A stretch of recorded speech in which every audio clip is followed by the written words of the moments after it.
Welcome to the Heritage Foundation's Riots in the Streets, Lessons from the 1960s for 2020 webinar. You are in this session with us that will be recorded and accessible within 48 hours following the webinar. And we are asking that all attendees remain in listen-only mode. Do you want to spend your sunset years telling your children and your children's children what it was once like in the United States where men were free? Make no mistake, we are at war for the heart and soul of America. Some are fighting to preserve freedom and others seek tyranny. Irene Cobb was 2 generations removed from slavery. With less than a 6th grade education, she understood the value of freedom. She taught her grandchildren, no matter your race, height, gender, or neighborhood, the American dream is possible through faith in God, a strong family foundation, and an unwavering work ethic. Good afternoon. I'm Angela Saylor, Vice President of the Edwin J. Fulner Institute here at the Heritage Foundation. And I credit the lessons of my grandmother, Irene, for my determination to get up each day, working to save America from our worst nightmares, anarchy, socialism, and tyranny. But many have lost the vision of who we are as Americans. Our founding principles are criticized as the cause of our problems rather than the seeds of our greatness. The only bulwark that can stop the radical left's attempt to destroy America is an informed and energized people. The Fulner Institute is on the front lines defending the American dream by bridging America's founding vision to present day, the present day pursuit of life and happiness. This year, American cities are being torn apart by riots and protests, much as they were in the 60s. Race relations are a common issue in both eras, but other respects. 2020 could not be more different. In the 60s, Martin Luther King Jr. called for racial integration and civil rights in a colorblind world. Today's large-scale protests and rallies for racial equality attract racially diverse crowds. These record-long demonstrations are a mix of peaceful and violent protesters. And we hope that today that you will leave this event with a firm understanding of the role of bad actors who have played into spurring violence across this nation. And we hope you leave here today understanding policy considerations and solutions that will ensure that our cities are safe, with practical things that we can do to ensure that the next generation is prepared to lead as free men and women. It is always my great honor to introduce our president, Kay Coles James. She is the crown jewel of leadership. Mrs. James's career has been on the front lines of wonderful, great environments inside of the United States and also during times of change. As you know, she served as the OPM director during the 9/11 crisis. She wakes up each day with the vision of how Americans can find peace, hope, and stability in these trying times. Her solutions begin with conservative public policies based on the principles of free markets, based on the principles of limited government, individual freedom, traditional American values. Ladies and gentlemen, the quintessential leader of the 21st century and your friend, Kay Coles James. Well, hello, and thank you so much, Angela, for that very warm and very kind introduction. And good afternoon to all of you, and thank you for joining us today at the Heritage Foundation. You know, we are at a pivotal time in our nation's history, being met with uncertainty from the coronavirus pandemic to the recent racial tensions in the country. American society is under a tremendous amount of stress. We've seen the rise of protests across the country being hijacked by anarchists and rioters, and an assault on the American ideal taking place right before our eyes. When I was younger, I remember both the moving and mostly peaceful protests of the 60s, although they weren't all. I remember the passage of the 1964 Civil Rights Act. But you know, even then, there were those who sought to hijack a movement to advance radical agendas and saw that as a tremendous opportunity to seek to destroy our country. Today, we will review the recent events and use historical analysis to highlight the differences and similarities in the peaceful protests and riots of today and how they are being handled compared to the 1960s. And to discuss this current crisis, we are joined today by two incredible scholars.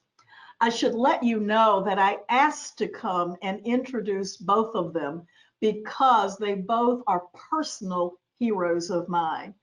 We are delighted to welcome to the Heritage Foundation two really great Americans. One doesn't really need to be welcomed, he actually works here. So from the Heritage Foundation, we have our very own senior fellow, Mike Gonzalez, who is also the distinguished E Pluribus Unum Fellow and the author of The Plot to Change America. Our guest today is my very dear friend, Dr. Victor Davis Hansen. I followed him long before I became president of the Heritage Foundation, and he's always been a personal hero of mine. Victor is the Anderson Senior Fellow at the Hoover Institution and chairs the Military History Working Group there. He's an American scholar of ancient and modern warfare and has been a commentator and on contemporary politics for various media outlets. Victor was also awarded the National Humanities Medal in 2007 by President George W. Bush and was a recipient of the Bradley Prize in 2008.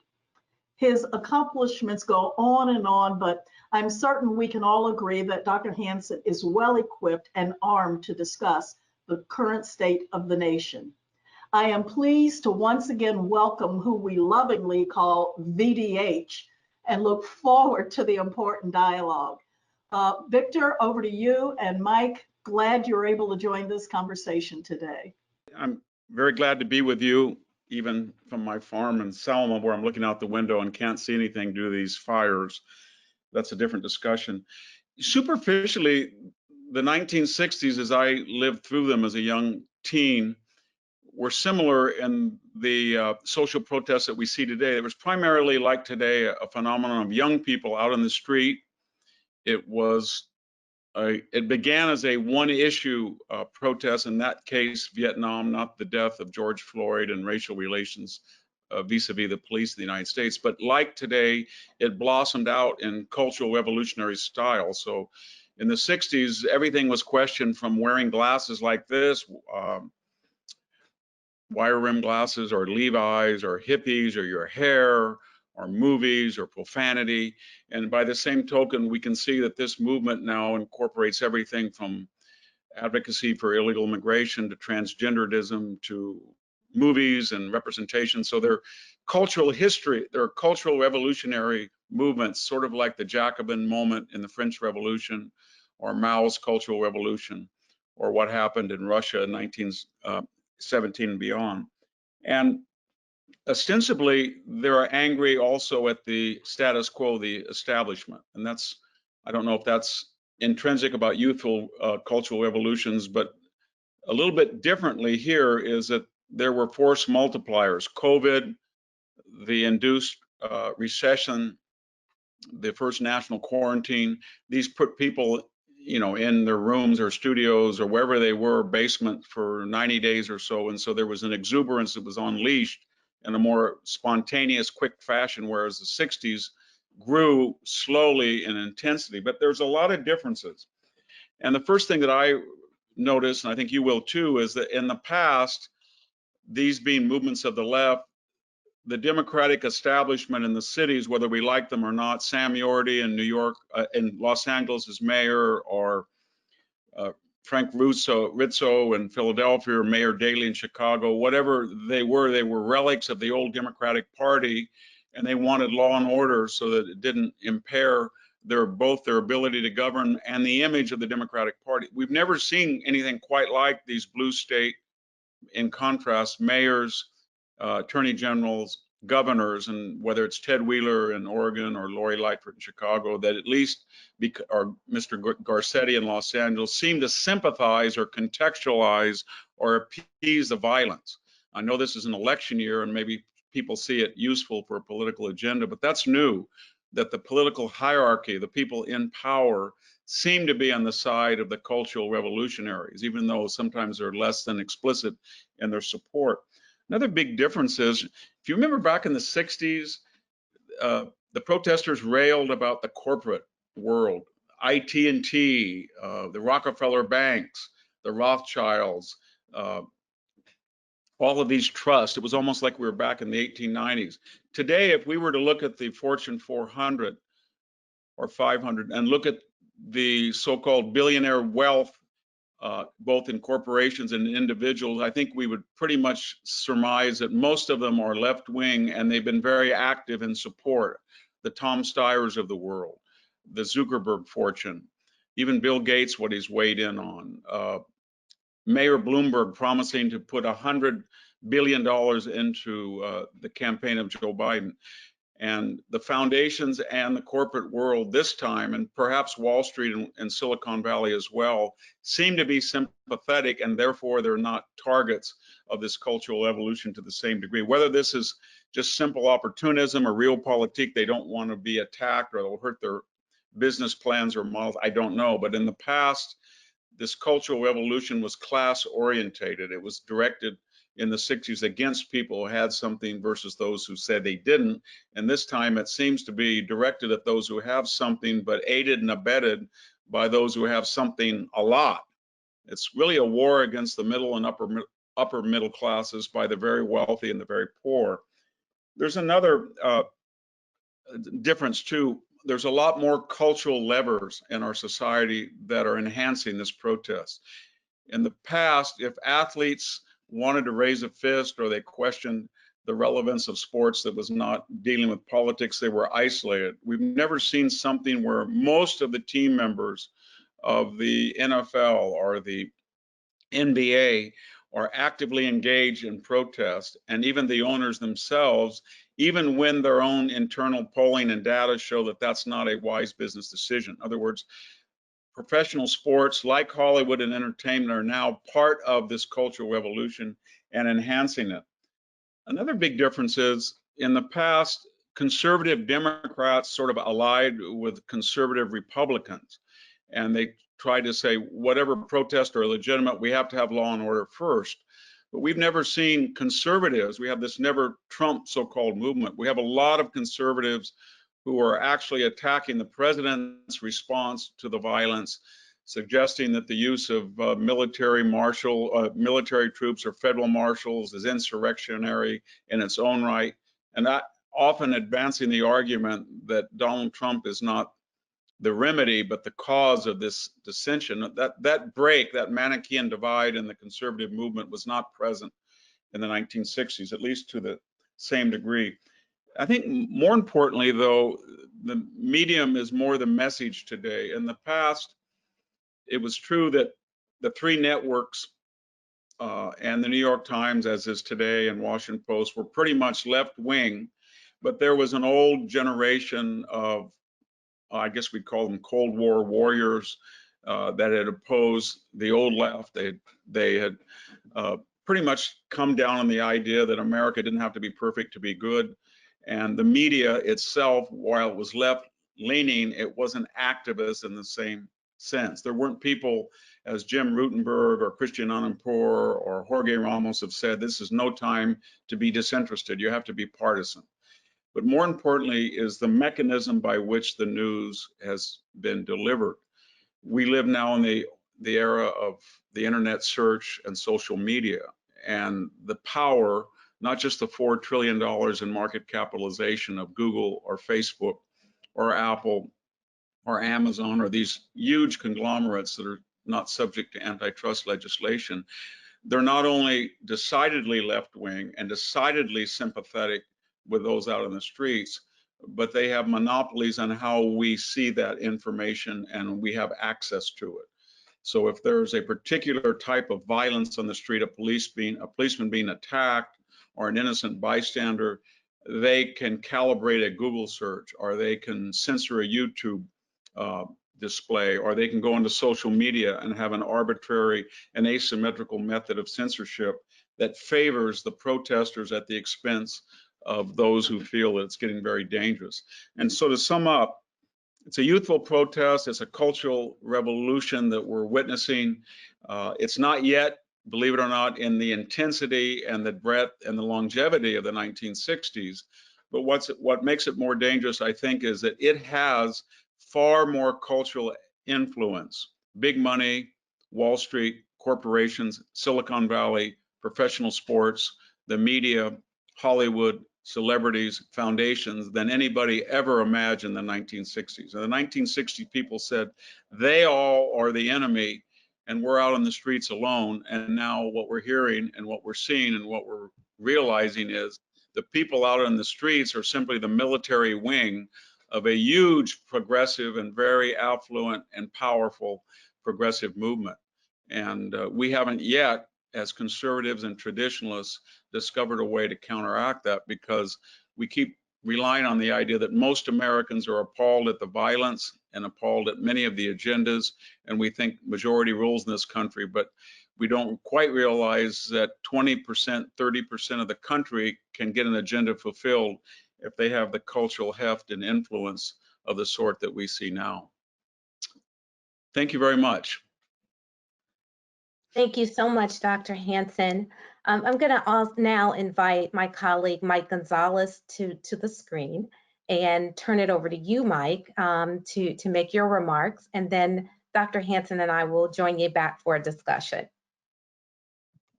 Thank you, Angela, and thank you, Mrs. James, for that nice introduction. I see strong links between the riots of the 1960s and the riots we're seeing this year. I would like to remark on 3 of these links, which actually lead into one another. The first is that the riots back then frightened the establishment into agreeing to really bad policies that we have lived to regret. And I see the same thing happening today, potentially. The second is that the ideologues back then used the violence that was taking place to sow the seeds of revolution. They wanted to change America from within, and I believe that continues today, very much so. And the third is that radicals back then are still around and are mentoring, funding, or actually training some of the key organizers of today's protests and riots. So let's start with the policies.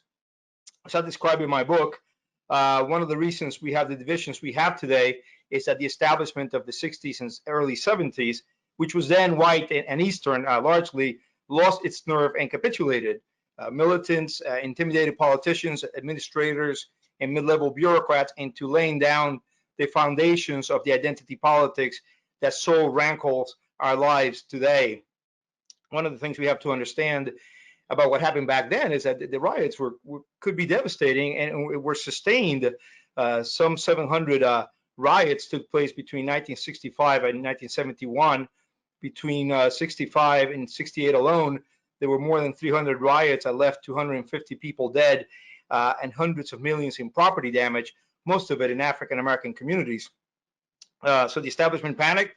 The political leaders, the heads of the foundations, the university presidents, editors of big city papers, the network executives, which were then very powerful, more than today, feared that the country could be lost.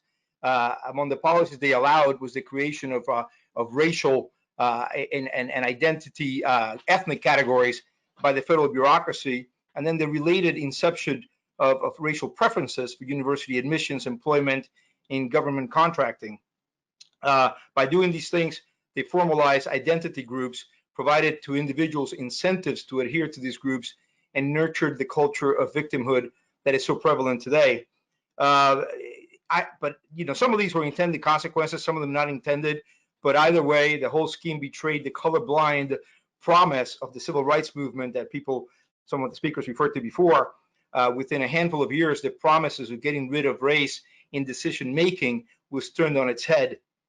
A very typical figure of the establishment that I write about in my book is McGeorge Bundy, who is in many ways the personification of the Boston Brahmins that dominated the elite set back then. Bundy had been John F. Kennedy's national security advisor, and then he took over as the head of the Ford Foundation in 1966, just as the riots were getting underway and the urgency was deeply felt. Bundy and his team backed racial preferences and group creation because they believed they were temporary measures. We know now that's not the case. Bundy actually believed in a staggering stratagem that one historian has called developmental separatism. The theory was that only after a period of ethnic separation, of balkanization, could assimilation take place at some time in the future.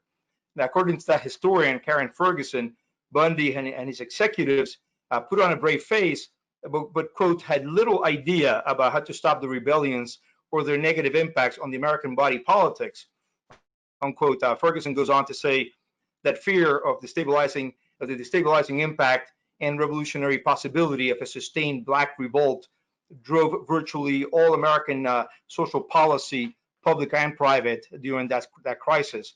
Now, that revolutionary possibility was also recognized by the ideologues and activists, but they didn't want to stop it. They wanted revolution. They wanted the opposite of what Bundy wanted. They insisted they were acting on behalf of the grassroots, but we know that from reading the literature back then that actually individuals back then thought they could solve their problems individually. This brings me to the second link. There were many people on the left that saw the disturbances and the mayhem as something that they could use for their own ends. One of the main characters was Herbert Marx, who was a German-American hard left academic who was very influential in the student movement. Just like Bundy was emblematic of the establishment that panicked, Marx was representative of the ideologues who made use of the riots. So he saw them actually as a ray of hope. He had been despairing that the American worker was never going to rebel and overthrow the system. But the riots demonstrated to him that there was a new revolutionary base, new identity groups who, if correctly organized and led by a revolutionary vanguard, they could move the country towards central planning. And he wrote in 1966, underneath the conservative popular base is the substratum of the outcasts and outsiders, the exploited and persecuted of other races and other colors. So the members of the newly created identity groups, however, had to be instilled with grievances in order to spark in them the desire to change the country. Many others followed Marx's logic and made these new identity groups as vehicles of revolution. And the people who led this revolt are still at it. And this is the third link I see, Angela. The one between the Black Panthers and the Weathermen of yesteryear with the riots of today. Just let's take a look at the three founders of the Black Lives Matter organizations, Patrisse Cullors, Alicia Garza, and Opal Tometi. All three of them claim Angela Davis, the former Black Panther and member of the Communist Party USA, and a personal student of Marcuse, I may add, as one of their mentors. Garza especially waxes poetic about the influence that Angela Davis has had on her.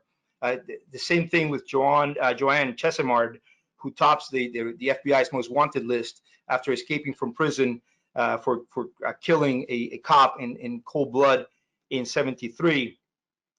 She's been given asylum in communist Cuba since 1979. All three of the BLM founders claim Chesimard, who now goes by the name of Assata Shakur, as their lodestar. But the biggest impact, I believe, on this generation comes through the training. Cullors, for example, trained for a decade as a radical organizer in the Labor Community Strategy Center that was founded and is still run by Eric Mann. Eric Mann is a former member of the Weather Underground.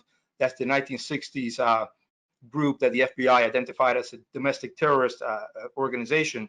The ties between the BLM Global Network and the Weathermen, in fact, run very deep. Weather Underground member Susan Rosenberg serves as vice chair of the board of directors of Thousand Currents. That's the radical grant-making institution that until July sponsored the BLM Global Network, and they only changed because they attracted so much attention. So these are clear links to the actors of today. As far as the policies, I can see similarities with our leaders trying to outdo each other to show they have good intentions, and such as defunding the police or reparations. Reparations would only lead us away from true fixing really the problems. There's also the unseemly rush by corporations to outwork each other and support the radical organizations. Or we see the very worrisome, to me as a former journalist, rush by journalists, by media companies to still voices of dissent. If we don't have criticism, we may walk into bad policies again. So these are the similarities I see, and I'm just going to leave it there now, and maybe let's take some questions. Thank you. Thank you, Mike, so much information. I want to have both Mike and Dr. Hansen come back to the screen so we can dig in and really talk about the dynamics that you all have discussed. I am sure that many of the participants on this webinar are feeling a little overwhelmed. I mean, it's like the battles on all sides. You know, you talk about the media, you talk about corporations. We've got the onset of COVID involved in this with the economy. And we're looking at the past, trying to figure out how to navigate ourselves into tomorrow. So let's start with, you know, we all have neighbors. Many of us have children or grandchildren, and we're trying to have conversations about what's happening here. Dr. Hansen, you know, just looking back to the 60s in terms of the dynamic of the media, 3 big networks versus today, where you've got social media intersecting with cable television, and the younger generation is really consuming through social media. Though we see through studies and the research that they do a lot of comparing of information in order to come up with their conclusions. But as we're looking at this in the dynamic of the media, tell us what concerns you most about where the state of things are in terms of the communication, and as parents, as grandparents, what we need to be doing and engaging with young people in our lives as they look to become leaders in the country in the next 20 years. What do we do with this? Well, I think we on the conservative side kind of delude ourselves because we say, well, in the 60s, we didn't have access to Fox News, or we didn't have access to talk radio, or we didn't have access to conservative blogs. That's true. But on the other hand, the left, as we knew it then, didn't have the access and the presence that it does now. In other words, there was nothing like Facebook, there was nothing like Google, there was nothing, the intensity was different. You didn't see Walter Cronkite assuming the role of somebody like Rachel Maddow. It just didn't happen. So the left has become much more intense in their partisanship. It's really a progressive neo-socialist party. It's not the old Democratic Party. And while there are outlets of dissident voices in the media, it's grown at a geometric rate, the left has, and we've grown at an arithmetic rate. So they are far more ubiquitous. They have instant communications. And most importantly, I think we kind of underestimate this, people in my generation, although we're communicating with this technology today, we're not as adept in TikTok and social medias and Instagram. It's foreign to us. It's hieroglyphics. But the youth have absorbed all of that and they've mastered it. And it's a very much more effective way of communication in terms of time and intensity than our old letters or reading newspapers or magazine. And it's predominantly left wing. And so they've taken both the media and the message, and the youth have mastered it. And so it's a force multiplier that we haven't really come to terms with. So when you see these Antifa people and BLM people, they have these little, it's almost selfies, like these smartphones. Well, they're taking pictures, and that's going to show up on social media almost instantaneously, and it's going to give a selective view.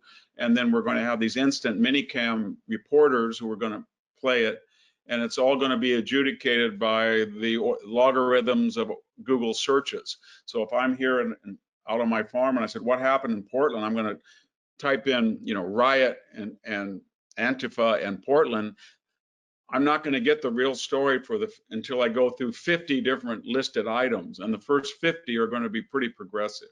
That's scary. That's what I'm worried about. Okay, Mike, over to you on this question. I mean, you've been a journalist in your past life for many years, looking at news and events across the world, and I know this absolutely scares you. But what can we tell parents in terms of maybe having our children, as they are becoming educated about the information and understanding the dynamics of what's going on in terms of the protest and the riots, of being able to, in some ways, become little mini journalists of their own in their own right, to help push information out that gives people the truth, helps us to be able to combat this? Yeah, I'm going to differ a little bit. I do believe that the internet has liberated us. I don't want to go back to the era of Cronkite and Harry Reasoner and John Chancellor and Cronkite actually being able to say, and that's the way it was today, April 4th, 1974. I think today we're much more liberated. And I actually see that in how the left complains bitterly and wants Facebook to stamp down conservative information. So we do have to jawbone Facebook and Twitter, make sure that they stay fair. They are private companies. I grant them the right to do what they want, but we have to complain bitterly when they don't play fairly. We're able, I believe, to get our message out. For example, if you Google Black Lives Matter agenda, two items that I was involved with, one an op-ed and another one a video, are in the top 4 of the hits you get on Google. So I am happy with that environment. I'm happy with the ability to have that. And I do, MSNBC and Rachel Maddow is a price that we have to pay for the liberation that we have onto what to say to our children. You can't abdicate the job of parent. You have to be constantly talking to your children about what they learn in school. If they read Howard Zinn, you have to decode that. So I believe that you have to be an activist parent, and the same thing with what they do on social media. It is hard work, I admit it. Yeah, it truly is. It seems like you wake up and you're battling against this, and you've got these conversations you're having, and kids are looking at, well, the First Amendment says that we've got the right to be able to share our views. But as both of you have really broken down, as we look at the emotion that's involved and we look at the politics that's being played, there are severe consequences to being sucked in. Mike, you worked on the Black Lives Matter video that was produced by Heritage, and I know I think it's gotten over 900,000 views at this point. Tell me why you think and what's connecting and resonating in that messaging that's grabbing people to pay attention.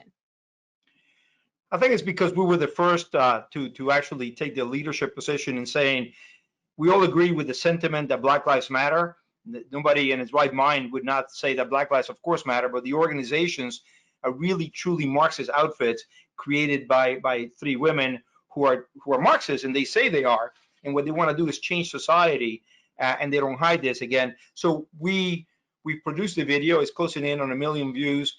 One of my colleagues, Andy Olivastro, and I wrote an op-ed for the New York Post, which we then put out in Heritage. On Heritage alone, it's already had close to 500,000 views, and I'm very happy to report that people have stayed over 8 minutes in each reading. It's probably received that same amount over at the New York Post.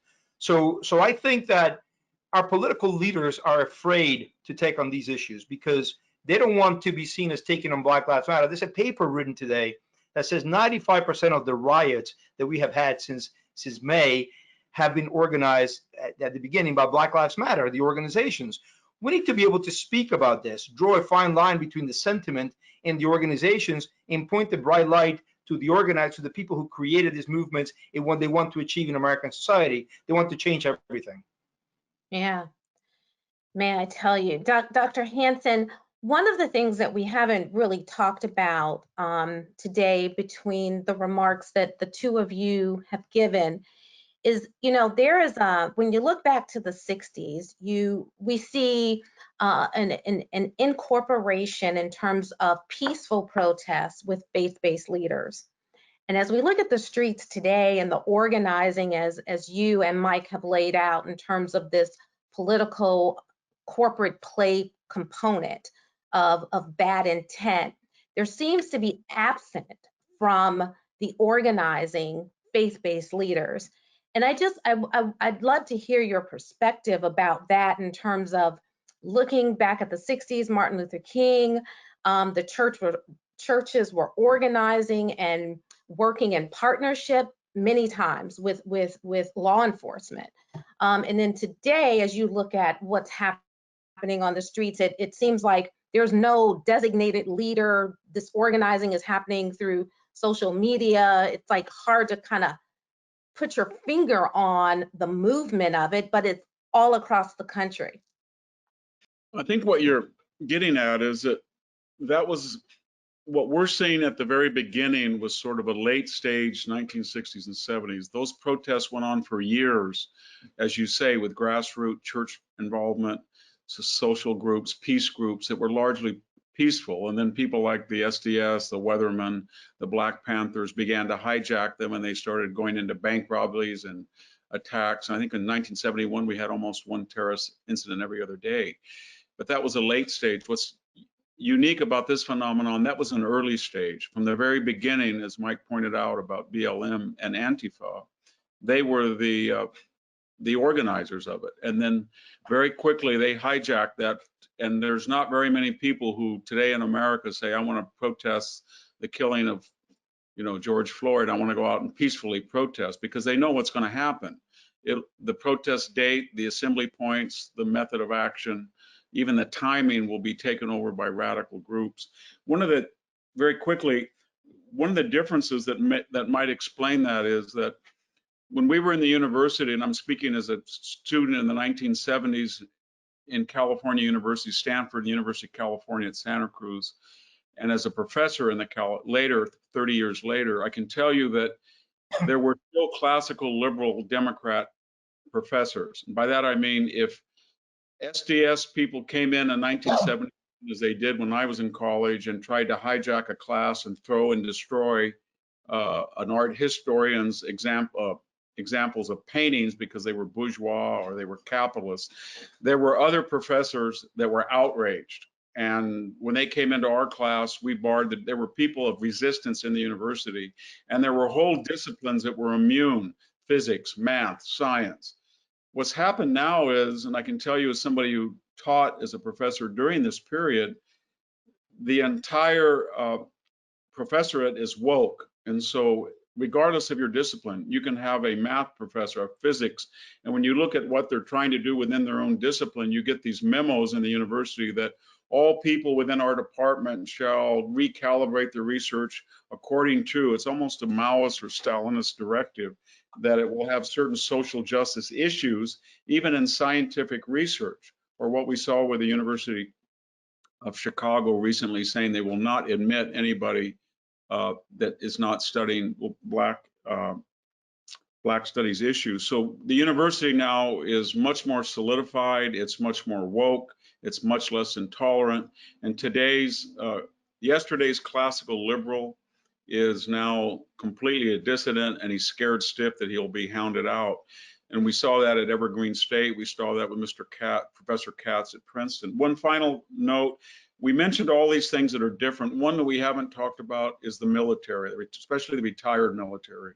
That old image in the 60s was that they had sunglasses and epaulets, and they were dangerous to freedom. We've never in my lifetime, or even my reading of history, had an entire cadre of distinguished four-star admirals and generals who've said things like, and I'm quoting them I can identify them by name if you wish, but calling the commander-in-chief Mussolini, or saying that he should be removed from office, as one did in New York Times op-ed, sooner than later, or another person saying he's a danger to the republic, or another person comparing his strategies to the Nazis who opposed us on D-Day, and a leading scholar in foreign policy within 10 days of the inauguration saying that there were 4 ways to get rid of this president. One was waiting till the election, not possible. 1, removing him by the 25th Amendment, not possible. 1, impeaching him, not really possible. But the 4th, a military coup, something to be discussed. And now we have almost, as some people have called it, coup porn. I think Byron York coined that term, and we saw that with the Bob Woodward recent memoir, where people, active military officers and retired military officers and people working in the administration, talked about interventions, and that the intervention was just simply a disagreement over policy that had been exaggerated and transmogrified into some type of constitutional abuse that would require a military intervention. This isn't my view or paranoia or 7 days in May type of conspiracy theory, because Joe Biden himself picked up on it when the 4 former Joint Chiefs mentioned that about the possible use of federal troops. He said, you know, I feel really good now, because if this election is contested, these guys are the type that will come in and remove him from office. And when we heard about this wargaming recently that had a lot of never Trumpers and liberals involved in actually imagining how you would remove a president from office through extra constitutional means. I don't think that was anywhere. We saw nothing like that in the 60s. Well, you raised the point of the federal government, and I mean, tomorrow's Constitution Day. And so as we are looking at this and trying to get from the protest to policy, in terms of what works, what keeps the community safe. Mike, jump in and talk about some of the things that Heritage is proposing take place in terms of where, in terms of our balance of power, that it is appropriate to have the federal government and the states working hand in hand to protect the citizens of this country. Well, as Jefferson famously wrote, governments are instituted among men in order to protect our freedoms, and a government that does not do that has abdicated its responsibility and is no longer legitimate.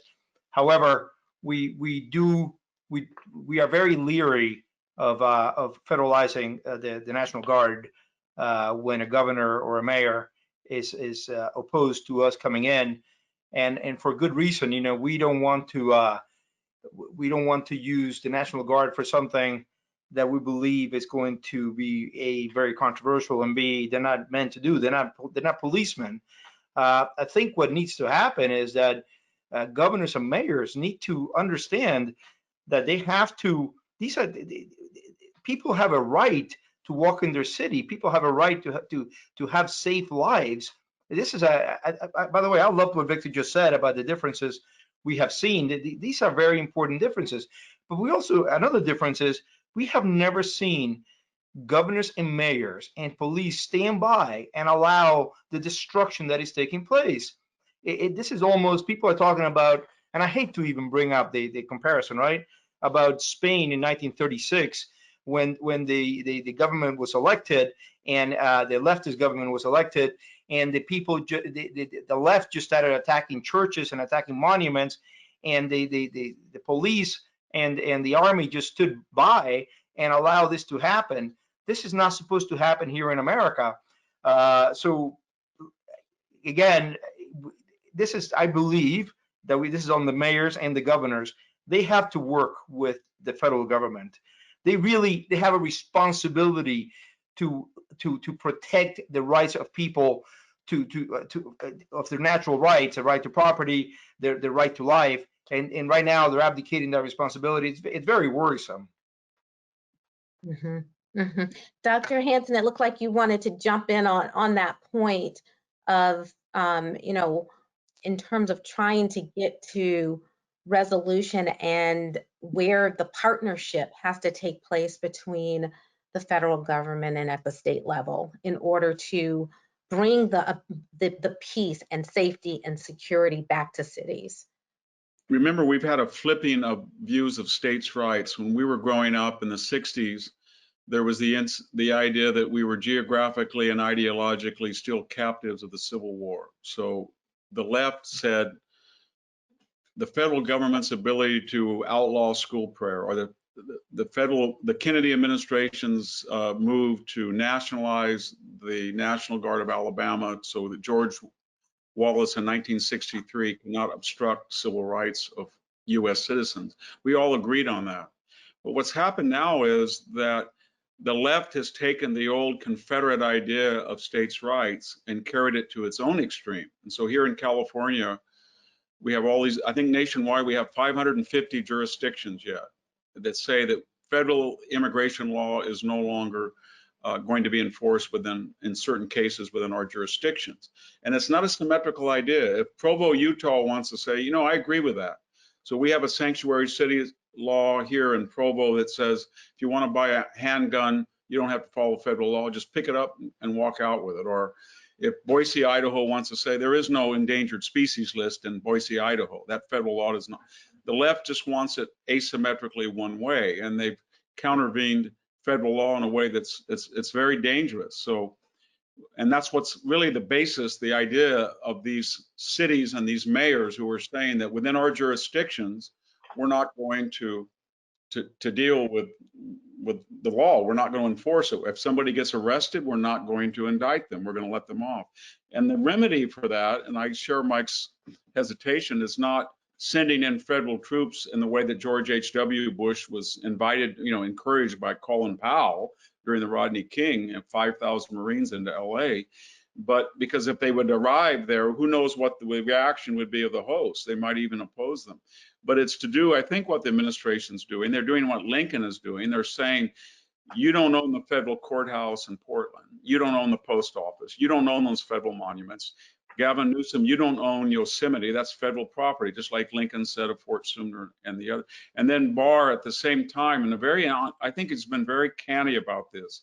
He's got a suspicion that these so-called revolutionaries are not Che Guevaras who want to go up in the highlands and suffer and fight like Maquis from the Maquis. They're mostly upper middle class kids in the Antifa, mostly white, and they're terrified of being arrested. You see it when they're very vocal. They get in the face of police, they spit, and then they get arrested and they squeal, or they say, where's the police?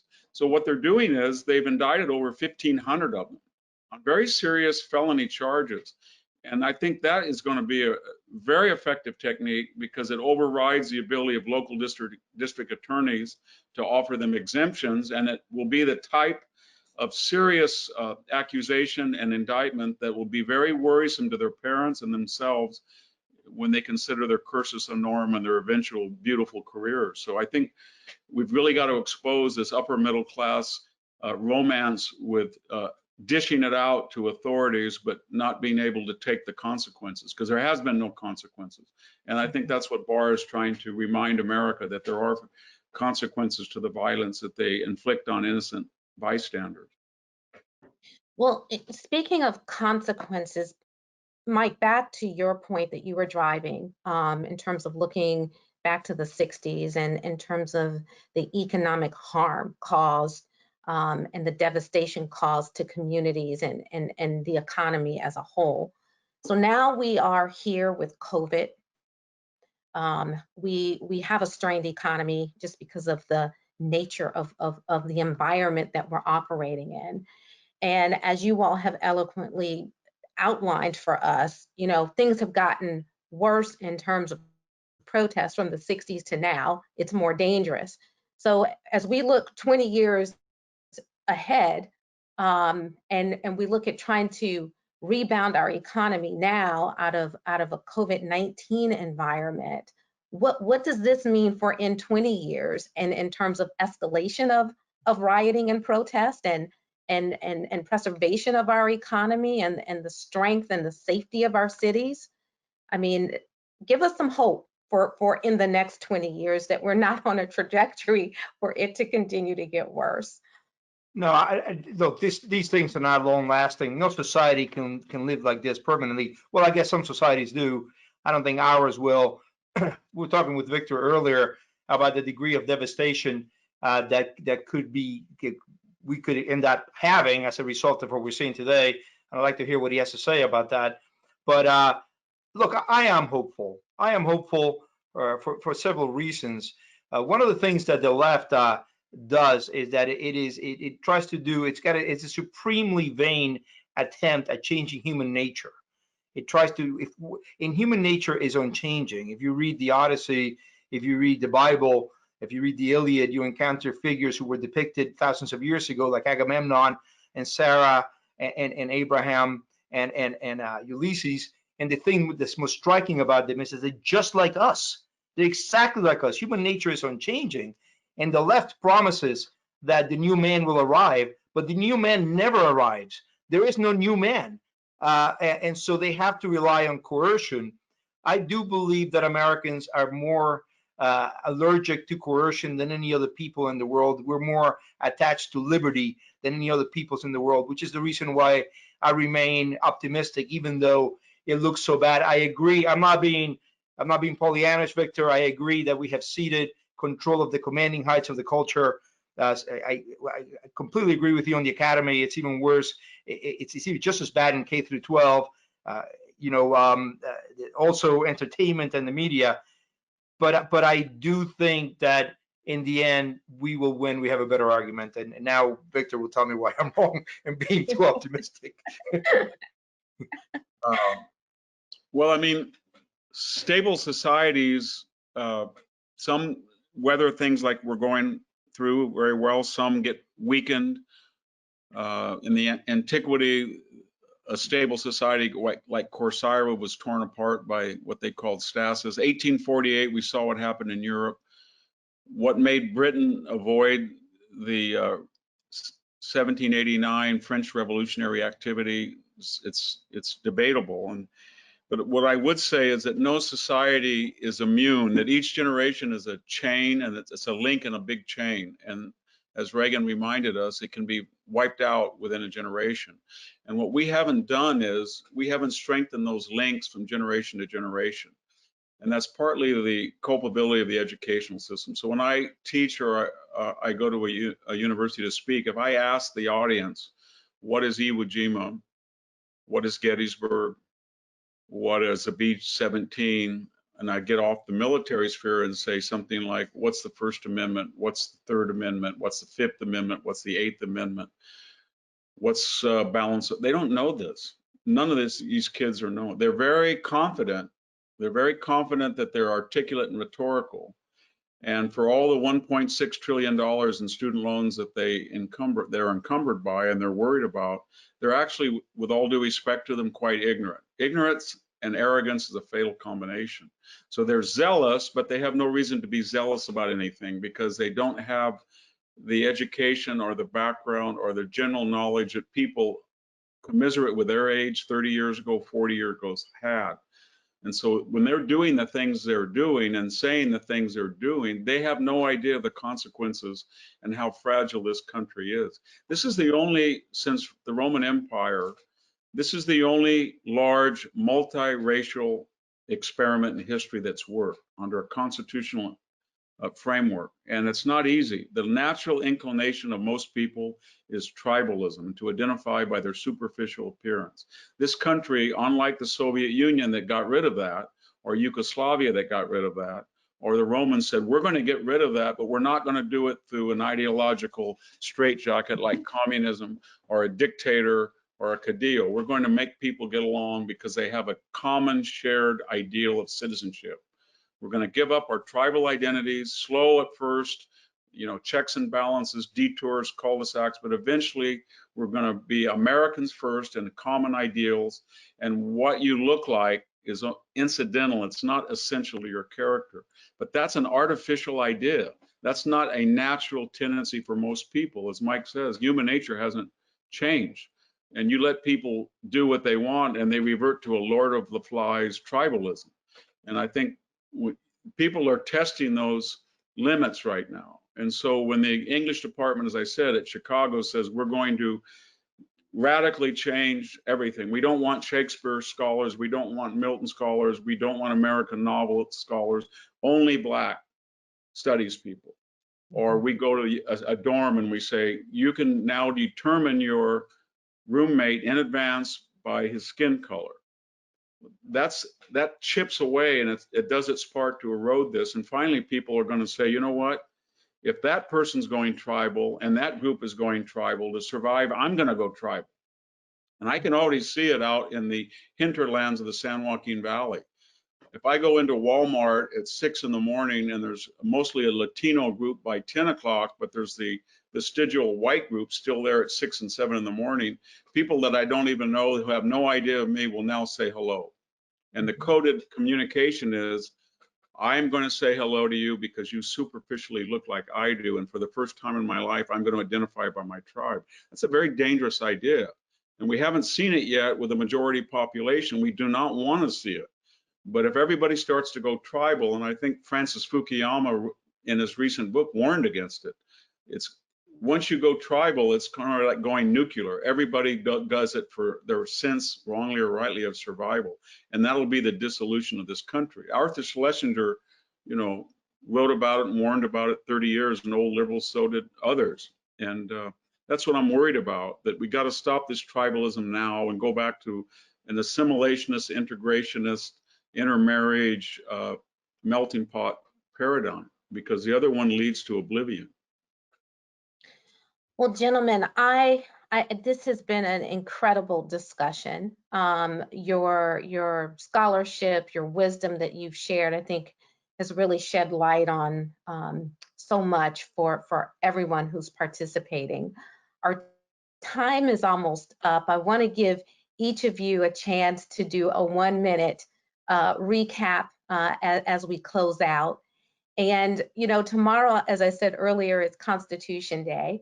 And 50 years ago, the voting age was lowered to 18. And so in November, we're going to have a lot of new voters, young voters going out to participate in this republic we have, to engage and to be a part of it. So in your closing, give them some hope for the future, because they are our next generation and we are depending on them to carry out a legacy of freedom for generations to come. So Mike, I'll start with you, and then Dr. Hansen, I'll close out with you. Well, thank you. I'll just take off from where Victor just left off.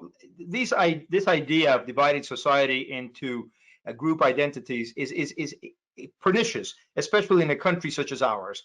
The reason I wrote my book, The Plot to Change America, was to get Americans, conservatives and liberals alike, to think about this differently. This is a tool for changing America, identity politics, and it is. He quoted all the right people. Schlesinger.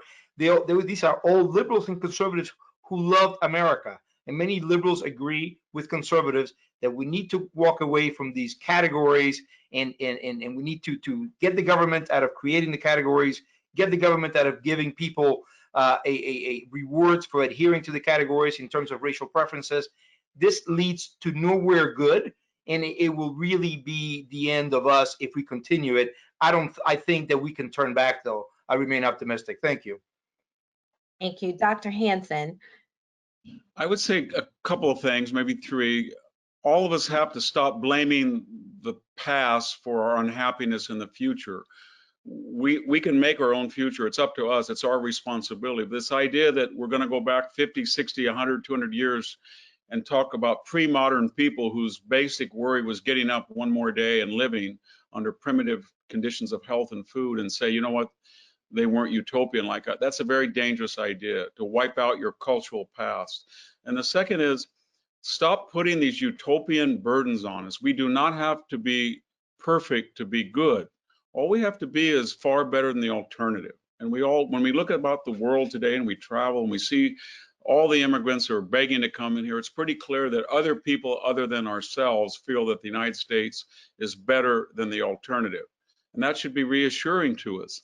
And finally, I think just to reiterate what Mike said as well, we got to get back to this idea that we are people and we have a common citizenship. When I go over to Europe and I'm sitting in a cafe and I see an Italian and I see a German and I see a Belgian and I happen to see an African American or Hispanic American, I feel more affinity with them than I do with Europeans that happen to look more like me, because we've created a bond of Americanism. In fact, I've interrupted Europeans that were arguing with people who were Hispanic in Italy. I'm saying, what are you doing? I think we got to get this idea that we have more in common in a very dangerous world, because there are people with a lot of resources in China and in Russia and other places in Iran that don't like us. And what they are witnessing today is only delight to their agendas. So we've got to get a little bit more realistic, a little bit more humble, and a little bit more reverent for the people who gave us what we have and enjoy today. Thank you. Thank you, Dr. Hansen. Thank you so much for being a part of this so important discussion. And to you, Mike Gonzalez, thank you for participating, and happy anniversary to you and your wife, 20 years. We want to thank each and every one of you for participating in this webinar today. I want to remind you that Heritage has put out a 14-step action plan for stopping targeted violence in America's cities. And we also are very excited to announce that we have a citizens guide to fight for America. And so as you are looking to celebrate Constitution Day tomorrow, we hope you'll look at that citizens guide and find some action steps that will help all of us during these turbulent days as we get to the other side. Again, Dr. Hansen, Mike Gonzalez, thank you. And you can fill out a survey. We want to hear from you, hear your thoughts on a few questions so we can better provide content and information that you're interested in. And in 48 hours, you will be able to log on and be able to watch this video again. Thank you so much and have a wonderful afternoon.